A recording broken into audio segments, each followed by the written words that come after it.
আসসালামু আলাইকুম সম্মানিত প্রিয় দর্শক শ্রোতাবৃন্দ, আমরা এই মুহূর্তে রয়েছি রাজশাহী রেলওয়ে স্টেশনের যে বিল্ডিং রয়েছে স্টেশন প্ল্যাটফর্মের, সেটির তৃতীয় তলায়। আর তৃতীয় তলায় পুরোটা জুড়ে হোটেল রেড স্টোন প্যালেস আবাসিক রয়েছে। এটি রেলওয়ের অনুমোদিত ঠিকাদার কর্তৃক ব্যবস্থাপনায় পরিচালিত হচ্ছে এবং এই পুরো এরিয়া জুড়ে দেখছেন যে চারপাশে 19টি রুম রয়েছে। এই 19টি রুমের সিঙ্গেল ডাবল রয়েছে, যেখানে যাত্রীরা নির্বিঘ্নে তারা রাত্রি যাপন করতে পারেন। আমরা যদি আপনাদেরকে একটু দেখাই, তো এখানে রয়েছে অনেকগুলো রুম রয়েছে। যেমন কিছুক্ষণ আগে আমরা এখানকার দায়িত্বরত একজন ম্যানেজার ছিল, তার সাথে কথা বলেছি। তিনি বলেছেন যে এখানে 19টি রুম রয়েছেন এবং বিধি মোতাবেক প্রতিটি যাত্রীর এনআইডি থেকে শুরু করে অন্যান্য বিষয়বস্তুগুলো তারা প্রথমে সংগ্রহ করেন। সেই সাথে তিনি বললেন যে এখানে অনৈতিক কোনো কাজের বা অসৎ উপায়ে এখানে থাকার কোনো সুযোগ নেই। প্রতিটি যাত্রীকে যে বাংলাদেশ রেলওয়ে এর নিয়ম রয়েছে সেই নিয়ম অনুযায়ী, সেই সাথে যে আবাসিক হোটেলে থাকার যে নিয়ম রয়েছে সরকারের, সেই নিয়ম অনুযায়ী তারা এইখানে যাত্রীদেরকে থাকার ব্যবস্থা করে দেন। আমরা রাজশাহী রেলওয়ে স্টেশন প্ল্যাটফর্মে এই মুহূর্তে রয়েছি। আর এখানে কিছুক্ষণের মধ্যে জিএম পশ্চিম মহোদয় আসবেন। তিনি বাংলাদেশ রেলওয়ে জাতীয়তাবাদী শ্রমিক দল কেন্দ্রীয় কমিটির নেতাকর্মীরা গতকালকেই এখানে উপস্থিত হয়েছেন। তাদের সাথে আজকে জিএম মহোদয়ের দ্বিপাক্ষিক আলোচনা অনুষ্ঠিত হওয়ার কথা রয়েছে। সেই আলোচনাও আমরা রেল নিউজে সরাসরি তুলে ধরব। আমাদের রেল নিউজটি ফলো করবেন এবং সাথেই থাকবেন।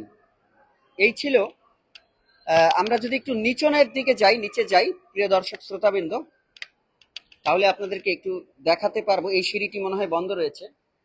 আমরা যে সিঁড়ি দিয়ে এসেছি সেদিক দিয়েই যেতে হবে।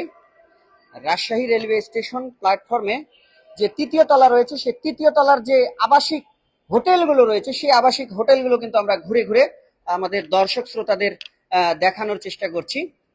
আর দ্বিতীয় তলায় যদি বলি, তাহলে দ্বিতীয় তলায় রেলওয়ের যে বিভিন্ন ডিপার্টমেন্টের যে অফিস রয়েছে সেই অফিসগুলো রয়েছে। আর নিচ তলায় রয়েছে কিছু দোকান রয়েছে, ভেন্ডার্সরা রয়েছেন যারা এখানে রেলওয়ের বৈধ ভেন্ডার। আর সেই সাথে কিছু টিসি অফিস রয়েছে, রিলে অফিস রয়েছে, টিকিট চেকিং কার্যালয় অফিস রয়েছে এবং স্টাফদের থাকার যে ব্যবস্থা সেগুলো রয়েছে। আমরা আপনাদেরকে পুরোটা ঘুরে ঘুরে সরাসরি দেখাচ্ছিলাম। এবারে আমরা একটু নিচের দিকে যাব এবং নিচে আপনাদেরকে দেখানোর চেষ্টা করব। এখানে ওঠার সিঁড়িটি মাঝখানে একটি সিঁড়ি রয়েছে, যে সিঁড়ি দিয়ে কিন্তু 2 তলা পর্যন্ত আসা যায়। আর 3 তলার জন্য বিকল্প সিঁড়ি ব্যবহার করে আসতে হয়, যেমনটা আমরা এই সিঁড়ি দিয়ে এসেছিলাম। আর এগুলো পুরোটাই হোটেল এরিয়া, এখানে যাত্রীরা অবস্থান করেন সাধারণত। প্রিয় দর্শক, আমরা এবারে এই মাঝের সিঁড়িতে দিয়ে যাব এবং নামবো। আপনাদেরকে সরাসরি দেখাচ্ছি। এই যে দোতলায় আসলাম, এই দোতলায় এখানে বিভিন্ন দাপ্তরিক কার্যক্রম করার জন্য যে অফিসগুলো রয়েছে সেই অফিসগুলো এখানে আমরা দেখতে পাচ্ছি। টিআইটি রাজশাহীর অফিস রয়েছে, টিটি অ্যাকাউন্টস স্পেশাল স্কোয়াডের অফিস রয়েছে, সেই সাথে আরো বেশ কিছু কর্মকর্তার অফিস আমরা এখানে দেখতে পেয়েছি।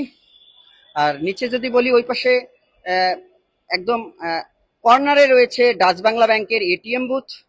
সারিবদ্ধভাবে এই পাশে রয়েছে কিছু ভেন্ডার্স এবং ওয়েটিং রুম রয়েছে, নন এসি ওয়েটিং রুম রয়েছে, সেই সাথে এসি ওয়েটিং রুম এই দিকে রয়েছে পিছনের দিকে। এবং এখানে একটি বোর্ড রয়েছে যেখানে ডিসপ্লে করা হচ্ছে ট্রেনের সময়সূচি। সেই সাথে যাত্রীরা এখানে অপেক্ষমান রয়েছেন। আর আমরা যদি একটু প্ল্যাটফর্মের ভিতরের দিকে দেখানোর চেষ্টা করি প্রিয় দর্শক শ্রোতাবৃন্দ, তাহলে অন্যান্য স্টেশনের তুলনায় এখানে যাত্রী সুবিধা এবং অসুবিধার তুলনায় যাত্রী সুবিধা তুলনামূলক বেশি পাওয়া যাচ্ছে। সেই সাথে মেইন গেটের মধ্যে টিকিট চেকিং এর জন্য কর্তব্যরত পিসিগণ রয়েছেন, আরএনবিরা রয়েছেন, যারা তাদের দায়িত্ব পালন করছেন। এই ছিল রাজশাহী রেলওয়ে স্টেশন থেকে এখন পর্যন্ত আমার কাছ থেকে পাওয়া সর্বশেষ পরিস্থিতি।